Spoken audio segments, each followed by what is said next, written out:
Okay, so this is how I do it. A lease is a lease. That's all it is. It's rent is rent, and rent's rent, rent's rent, and that's all rent is. It's not anything you're going to get back. It offsets the mortgage payment that I have, and that's what it's used for. It's similar. I usually set the rent similar to where my mortgage payment is, because my tenant is going to have a payment similar to what my mortgage is.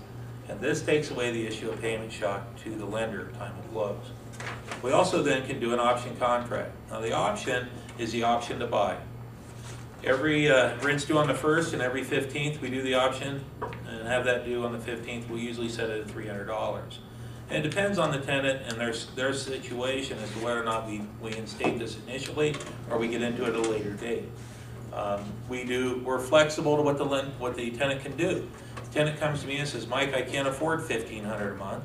I can afford $1,400 a month, but I'd be willing to give you $1,200 out of my tax return every year to catch up.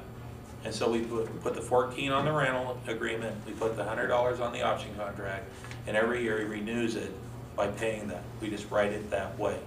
Do what your tenant can do. Don't do what they can't do. If you set things up that they can't handle it, you can't rent your house.